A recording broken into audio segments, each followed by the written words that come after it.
సంఘాలు పోకూడదంటే ఏం జరుగుతుందండి? అది ప్రశ్న ఇది. సార్ ఆర్థిక మంత్రిపై బాబు గుస్సా, అసలు పరిస్థితి ఏంటి?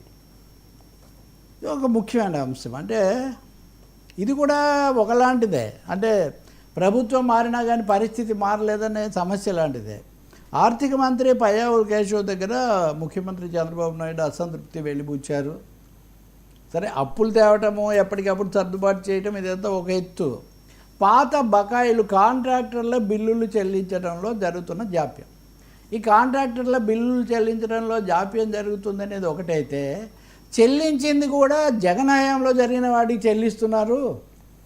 అంతకుముందు 2014-19 మధ్యలో ఉన్న టీడీపీ ప్రభుత్వం, మిశ్రమ ప్రభుత్వం, అప్పుడు బీజేపీ ఒక్కటే ఉంది, ఇప్పుడేమో ఎన్డీఏ కదా. కాబట్టి ఆ ప్రభుత్వం ఉన్నప్పుడు చేసిన వాటికి చెల్లించలేదు.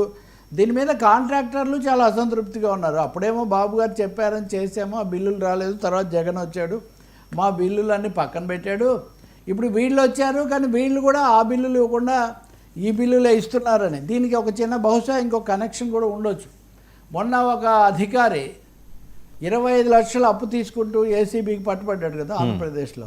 అసలు దేశంలోనే 25 లక్షలు అప్పు తీసుకుంటూ పట్టుబడడం అనేది, ప్రత్యక్షంగా పట్టుబడడం ఒక అసాధారణం. 25 లక్షలు చాలా పెద్ద మొత్తం కదా. అయితే ఆయన తనను అలా అడుగుతున్నాడని మంత్రి లోకేష్కు ముందే దృష్టికి తీసుకొచ్చాము. అది అయిన తర్వాత ఇదంతా ఒక ట్యాప్ ప్రకారం జరిగింది అన్నది మామూలు మీడియాలో వచ్చినటువంటి సమాచారం.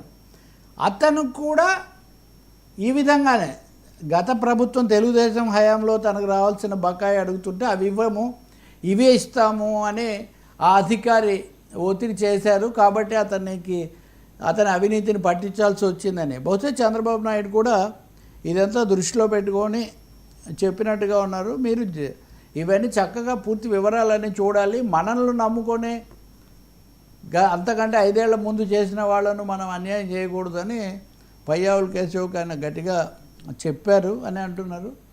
ఇది కాకుండా ఇతర అంశాలు కూడా ఉంటాయి కదా. కానీ కీలకమైన అంశమే ఇది. అంటే ఆర్థిక మంత్రిపై సీరియస్ అయ్యారండి చంద్రబాబు నాయుడు గారు. అసంతృప్తి వెళ్ళిపుచ్చి చక్కదిద్దండి, ఏం జరుగుతుందో. మీరు ఆ పాత బిల్లులు ఇవ్వకుండా తర్వాత బిల్లులు ఇస్తున్నారు. జగన్ హయాంలో అంటే ఇంక జగన్ ఇప్పుడు ఒక విషయం స్పష్టం కదా వర్మ, మీరుంటే మీ అస్మదీయులు వేరే ఉంటారు, నేనుంటే నా అస్మదీయులు వేరే ఉంటారని. వైసీపీ అస్మదీయులకే మీరు ఇస్తుంటే తెలుగుదేశం అస్మదీయులు ఏమైపోతున్నారు? మామూలు ఏ భాషలో చెప్పినా కానీ మన వాళ్ళని చూడండి, మన వాళ్ళని పక్కన పెట్టకండి అనేది. రెండో దానికోసం కాంట్రాక్టర్లు కూడా ఆందోళన, ఒక విధంగా మేము దీని మీద నిరసన తెలుపుతామని వాళ్ళు కూడా అంటున్న పరిస్థితి. బహుశా వాళ్ళు చంద్రబాబు మీద, సీఎంఓ మీద ఆ విధమైన తమ అసంతృప్తిని, ఆగ్రహాన్ని వాళ్ళు చెప్పి ఉండాలి.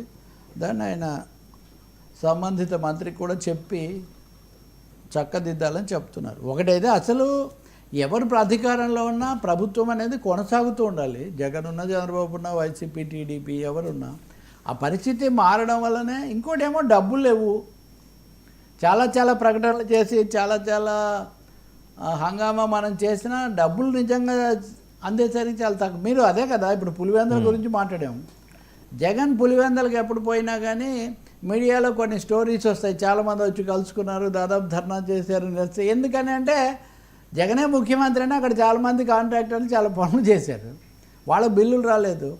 వాళ్ళు ఎప్పుడన్నా మన బిల్లులను వాళ్ళు వచ్చి ఒత్తిడి చేస్తుంటారు. సో ఇదొక పెద్ద వలయం, వ్యాపార, ఆర్థిక, రాజకీయ వలయం. అందులోనే భాగంగా ఆర్థిక మంత్రి మీద, ఆర్థిక శాఖ మీద ముఖ్యమంత్రి ఈ కాషన్, ఈ జాగ్రత్త, ఈ అసంతృప్తి. సార్ మరోవైపు రొయ్యి రైతులు విలవెల